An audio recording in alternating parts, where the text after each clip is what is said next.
Remodeling. They have a long list of satisfied customers spanning over 38 years. Whether it's a church addition, business expansion, or new home construction, Greenwald & Sons Construction of Wayne City and Mount Vernon are experts that you can depend on. Their phone number is 895-2044, and we thank them for their support of local Christian radio. Real Life Radio Foundation is blessed by the generosity of Monroe Accounting in McLeansboro. They specialize in a full line of accounting services for businesses, individuals, and farms, including tax preparation, payroll preparation, quarterly sales taxes, and more. Their office is located at 102 East Market Street in downtown McLeansboro with experience and knowledge to serve your needs. Their phone number is 643-3993. Monroe Accounting in McLeansboro, a proud supporter of 90.9 and 105.5 The Vine.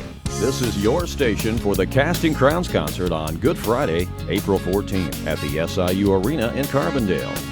This is WVYN, Blueford, Wayne City, Fairfield, McLeansboro, and Mount Vernon.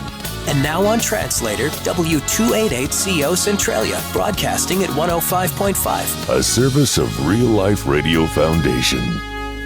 The best Christian music, 90.9 The Vine.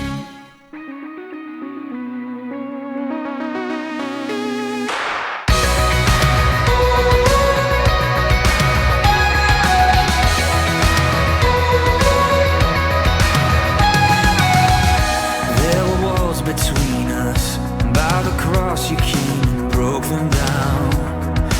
Broke them down, and there were chains around us. By your grace we are no longer bound, no longer bound. You called me out of the grave, you called me into the light. You called my name and then my heart came alive. Your love is greater, your love is stronger. Your love awakens, awakens, awakens me. Your love is greater, your love is stronger. Your love awakens, awakens, awakens me.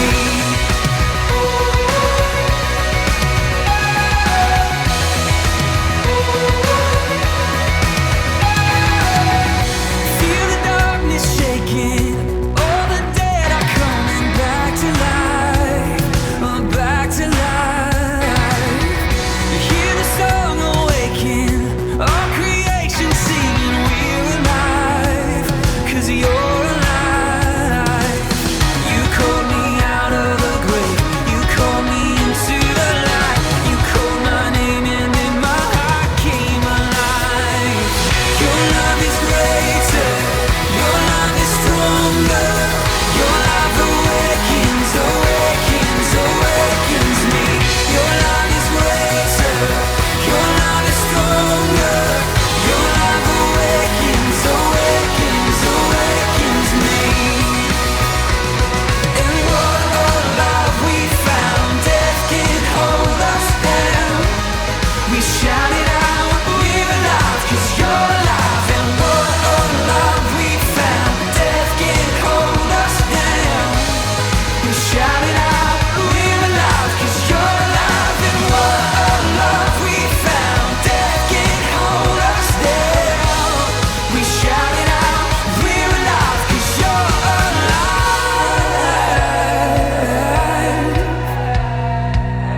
Your love is greater, your love is stronger. Your love awakens, awakens, awakens me. Your love is greater, your love is stronger. Your love awakens, awakens, awakens me. Your love is greater, your love is stronger. Your love awakens, awakens, awakens me. Your love is greater, your love is stronger. Your love awakens, awakens, awakens me. Your love awakens me.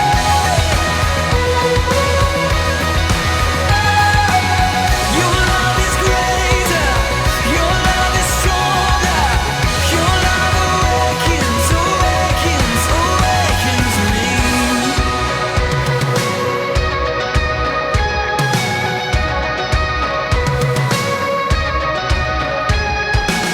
Local Christian radio, that is listener-supported, 105.5 and 90.9 The Vine. Your love awakens me. That is Bill Wickham. We have a special guest on the phone with us, and in a moment we'll get to him. It's Bill Heid, executive producer of Heirloom Audio Productions. We'll talk with Bill here in a moment. He's got an exciting video to tell you about. We'll do that with Bill here in a moment, but right now it's time for Uncommon Moments with Tony Dungy and his wife Lauren Dungy, and this morning underwritten by Fairfield National Bank.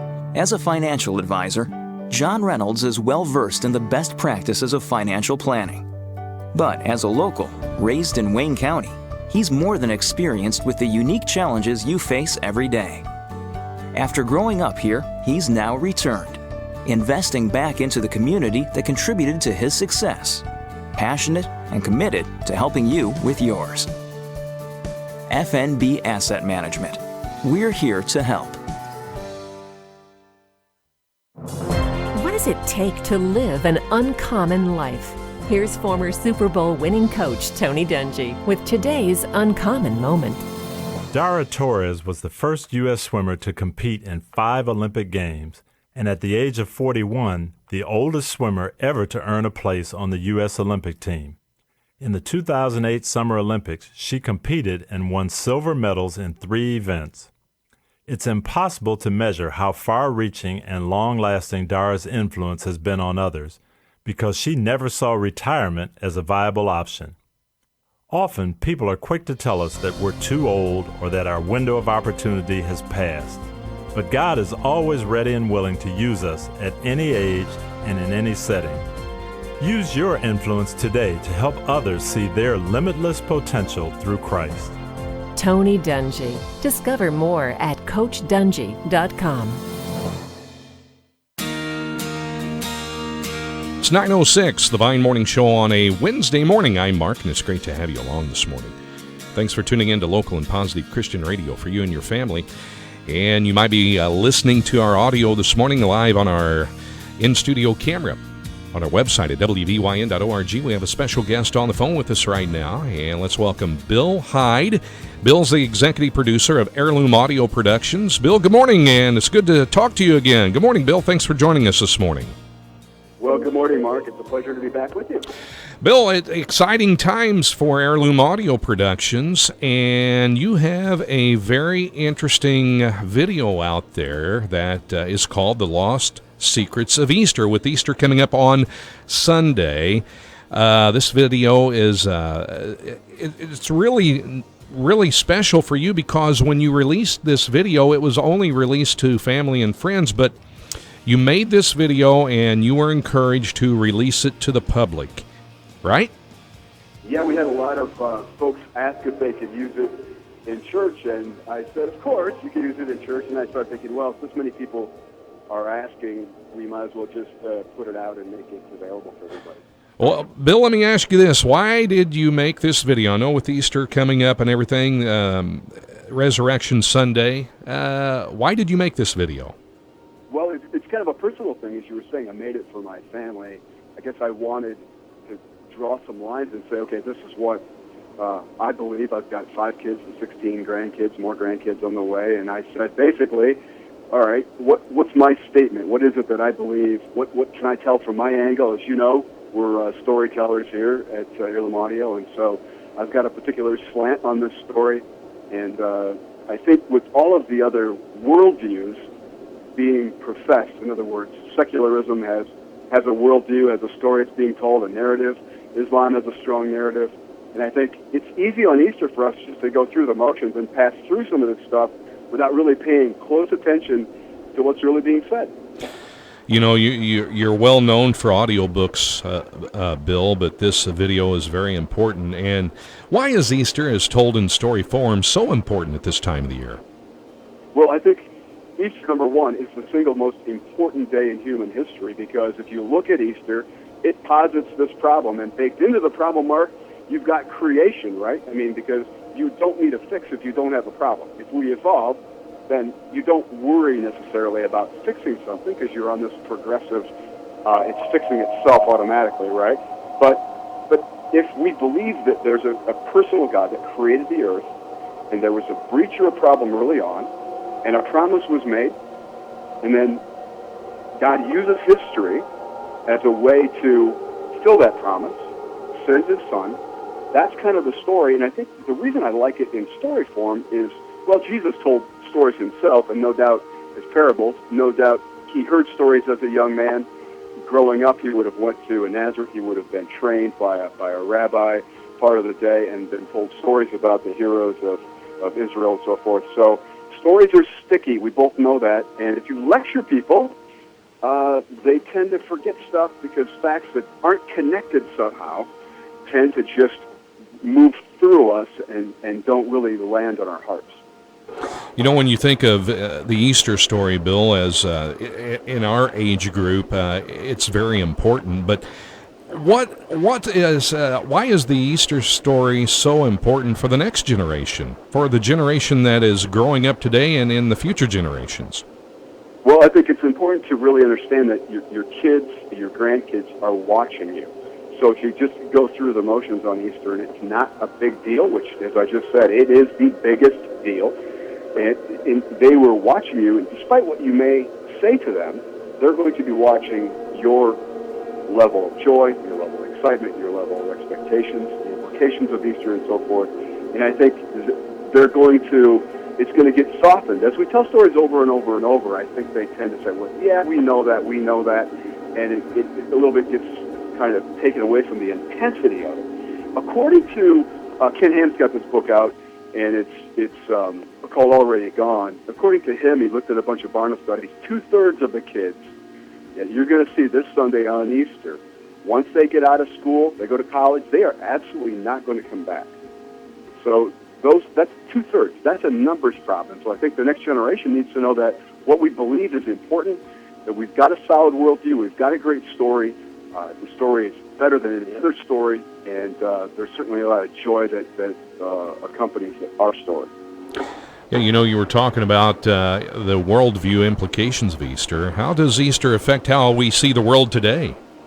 Well, I think there's categories of thought, and these categories are very important for us to understand in terms of what the competitive categories of thought would be, Mark. For example, as I said, if you believe, for example, that we evolved, then you don't need a fix, do you? And you have a hard time ethically explaining things like Hitler because it's just one guy trying to survive and impose his will against others.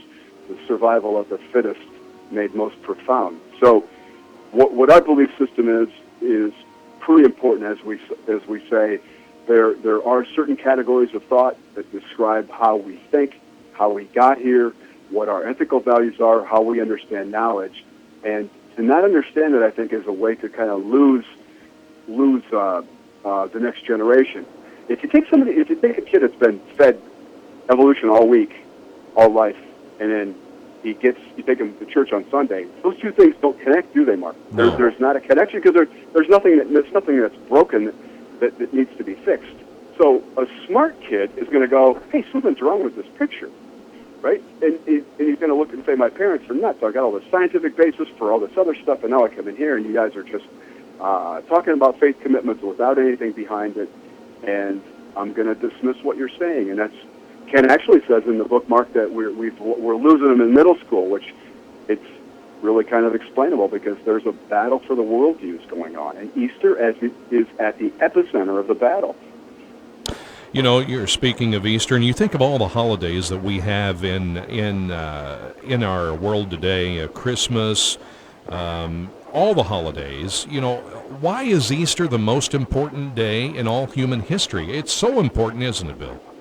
It is extremely important. I say the most important day because we've been talking about this breach that happens early on, and God promises to use history as a way of fixing it. So we've got this Old Testament story, and we've got Moses and the prophets, and then we end up with the fix coming in the form of God sending his son to die for us as an atonement, and that the lever, the hinge that all of history turns on. So you got our past, you've got the present that came into the point of the story as it's being told in the Bible with Jesus' death and resurrection, and then that points into the future for us.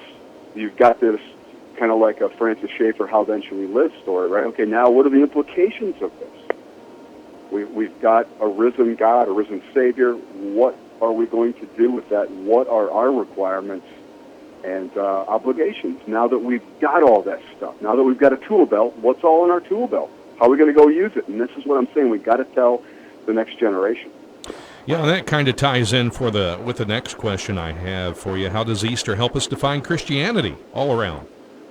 Yeah, you got to know what's going on. You got to know who Christ died for. You got to know who Christ was. And there was a lot of battles in the church. You get the Nicene Creed because there was a lot of views of what Christ's nature were early on. So it's important that for our kids and for us to know what is God's nature, what is Christ's nature. And I think it's hard to describe something and tell a story unless you know the definitional qualities of the story that you're telling. So you got to kind of go back and say, okay, what's going on here? And I would say too, Mark, sometimes we talk about, creedalism as something that's gotten kind of stale and stuffy, and I kind of would agree with that. But if we say something like no creed but Christ, we do have to remember that a creed just simply means belief. So if you say no creed but Christ, that is in effect a creed. And it is your belief system. So we've got to know what it is that we believe before we start sharing this good news with others and as I've been saying, with our kids.